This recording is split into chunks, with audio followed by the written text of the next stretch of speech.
नमस्कार, हमारी खास पेशकश मारो मान राजस्थान में आपका स्वागत है। आन बान शान, यही है राजस्थान की पहचान। अपनी आन बान पर नाज करना और मर मिटना शान रही है राजस्थान की। ढेरों खूबी की पगड़ियां पहने, हजारों ख्वाहिशों की चुनरी ओढ़े, ये राजस्थान अपने अतीत में राजतंत्र की यादें समेटे हुए है। आज हम बात करेंगे कैसे बना राजस्थान, बताएंगे राजस्थान के बनने की पूरी गौरव गाथा।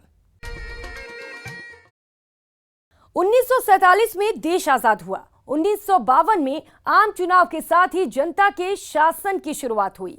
अब राजा रानी के पेट से नहीं, मतपेटी से पैदा होने लगे। ऐसा तब हुआ जब सभी रियासतें एक हो गईं, उनका वजूद खत्म हुआ, एक देश की परिकल्पना उभर कर सामने आई और इसके सूत्रधार बने सरदार वल्लभ भाई पटेल।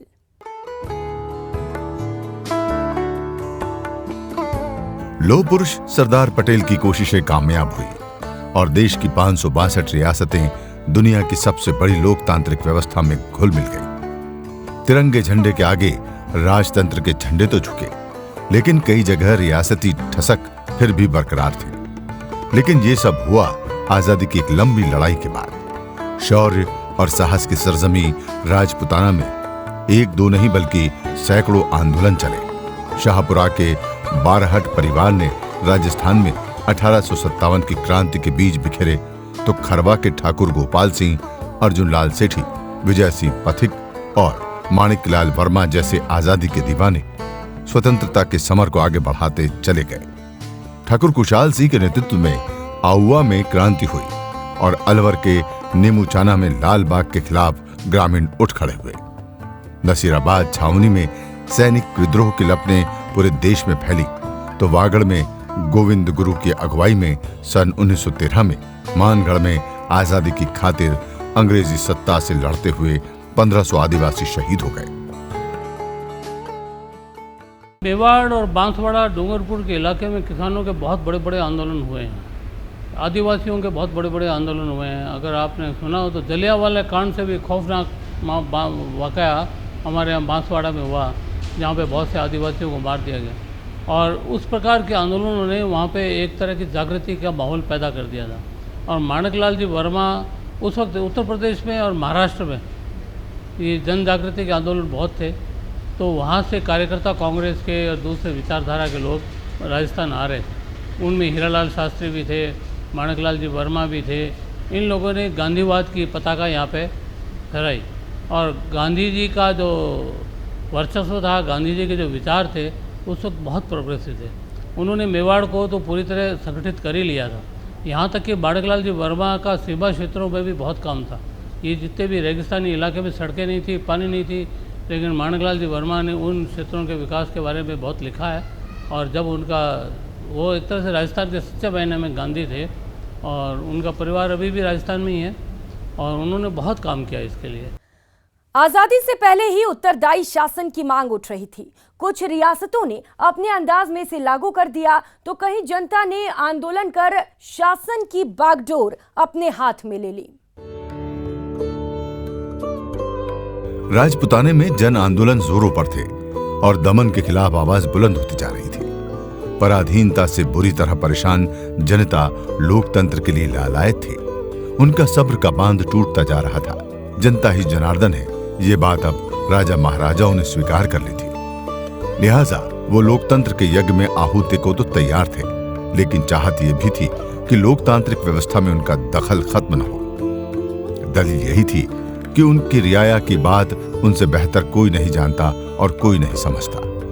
कुछ इसी तरह की दलीलों के साथ 1939 में बांसवाड़ा में, 1941 में मेवाड़ राज्य परिषद और टोंक में मजलिस-ए आम ने भी अपने अपने तरीके से अपनी आवाम के हितों की बात पूरी शिद्दत के साथ सामने रखी। 1945 में डूढाड़ यानी जयपुर रियासत ने 2 सदन वाला विधानमंडल बनाया। एक को धारा सभा कहा गया तो दूसरे को नाम मिला प्रतिनिधि सभा का। इन दोनों सभाओं में निर्वाचित और मनोनीत दोनों तरह के सदस्यों को जगह दी गई। जब भारत आज़ाद हो गया तो पुनर्गठन का काम सरदार पटेल के नेतृत्व में हमारे यहाँ चालू हुआ और सरदार पटेल ने भारत को एक राष्ट्र के रूप में बनाने के अंदर बड़ी भूमिका अदा की। राजस्थान के अंदर जो राजस्थान के गांधी कहे जा सकते हैं, माणकलाल जी वर्मा को ये जिम्मेदारी सौंपी गई थी कि वो रियासतों को इस बात के लिए राज़ी करें कि वो भारत संघ के अंदर विलीन हो। तो विलीनीकरण को अंग्रेज़ों ने बड़ी चालाकी के साथ ऐसा किया था, स्वेच्छा का मुद्दा बना दिया था। तो स्वेच्छा का मुद्दा बनाने पर राजाओं के सामने एक ये आज़ादी थी कि वो भारत संघ में मिले या ना मिले, और ये जो बात थी जनता में उतनी अवेयरनेस नहीं थी कि वो दबाव बना करके ये कहें कि हम भारत संघ में मिलेंगे।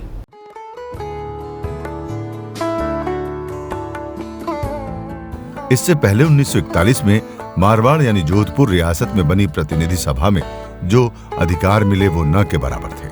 उसके बाद 1944 में व्यवस्थापिका सभा की घोषणा की गई, लेकिन जनता ने इसे स्वीकार करने से दो टूक इनकार कर दिया। उधर भरतपुर में भी 1943 में ब्रिज प्रतिनिधि सभा और झालावाड़ में विधान निर्मात्री परिषद का गठन किया गया। यानी हर तरफ बदलाव करवट ले रहा था और जनता के राज की दस्तक सुनाई पड़ने लगी थी। आजादी करीब थी और रियासतकालीन राजपुताना अब राजतंत्र से लोकतंत्र की ओर बढ़ता दिखाई पड़ रहा था। राजा लोग जानते थे कि दुनिया में बदलाव आ रहा है। द्वितीय विश्व युद्ध के बाद जनमत के आधार पर सरकारें चल रही थी। राजाओं ने अपनी देशभक्ति प्रदर्शित करते हुए अपने राज्यों का विलय स्वेच्छा से कर दिया। 9 अगस्त 1942 का क्विट मूवमेंट था कि जिसी ने जो है मेवाड़ में, मारवाड़ में, हाड़ौती में, अलवर में, भरतपुर में जो है यहाँ के कई लोग जो है इसमें भाग लेने के लिए गए थे। कई लोग भाग लेने के लिए गए थे और वहाँ के बाद जब उन्होंने क्विट इंडिया मूवमेंट में भाग लिया तो ये वर्मा जी और ये सभी लोग जो है आप देखेंगे इन सबको अरेस्ट किया गया था। और ये सब उस मूवमेंट की वजह से काफ़ी एक्टिवली जो है इन्होंने यहाँ पर, क्योंकि जुल्म तो सभी जगह होते थे, जोधपुर में भी थे, उदयपुर में भी थे, मारवाड़ में सब जगह थे। ऐसी कोई जगह नहीं थी कि जहाँ पर जुल्म नहीं होते हों। जागीरदारों को इनका अलग अलग तरह के अत्याचार होते थे कि जिसको वर्णन किया जाना मतलब है कि शायद ऐसे शब्दों का प्रयोग किया जाता था कि आप सुन नहीं सकते। रुकते हैं एक छोटी सी ब्रेक के लिए, जल्द हाजिर होते हैं।